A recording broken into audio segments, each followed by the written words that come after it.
So tell me a little bit about your fostering journey. You have a lot of dogs here. Tell me a little bit about that. Well, I started late last year with a friend's dog. She was needing to be away for a little bit, so we took Jade in, and it was just, it kind of like feels or fills that little spot in your heart that you don't know is empty.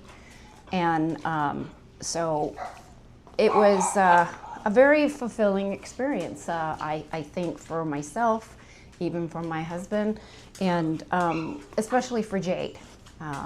She got a lot of one-on-one time. We slimmed her down a little bit, and then she went back to her mom, and all is well. So I've always been a person who volunteers and gives back to the community. And when I learned that Code Red for the shelters means if they don't have fosters, then they'll have to start euthanizing dogs. And that was not something that I had lived with. And so I decided that, I can help, so, why not? And so brought Tiffany home from the shelter yesterday, very shy, very timid. She would bolt for the door in the room that we were in getting acquainted, and then she realized that I wasn't going to hurt her and that she was in a safe space. So the next time that door opened, she just stayed by my side. And it allows you to be part of a community, to give back to your community without really asking anything in return. And so that's why Tiffany's here. And when the shelter posts Code Red, a lot of the times it's encouraging adopting. Mm-hmm. How important do you think it is to get these fosters out there instead of actual adoptions?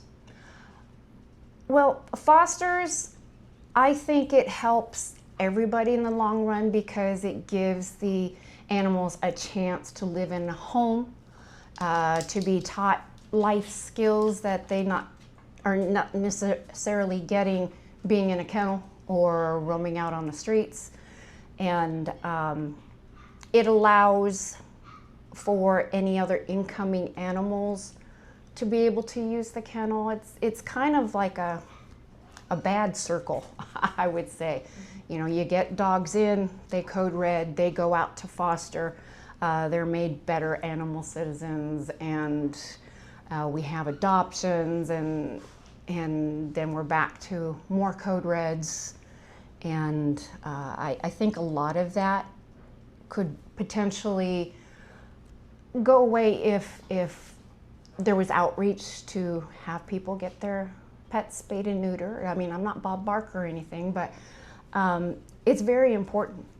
If you're a responsible parent and you don't have children, but you have an animal, that still makes you a parent. You need to be responsible. And they're not trash. They're not something you can throw away or dump, or we've had reports of some being tossed from moving cars, and it's a sad state of lack of humanity, I think, out there.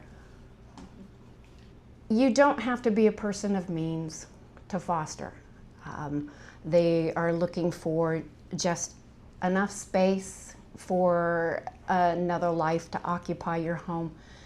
And I think it builds a rapport. Like I said, Tiffany was terrified. In fact, it wasn't even until just this morning that she was okay with Dan here.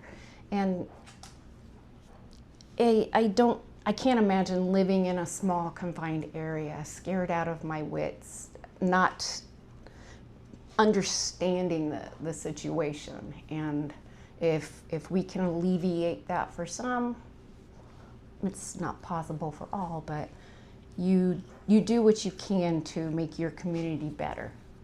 And that's what I'm trying to do.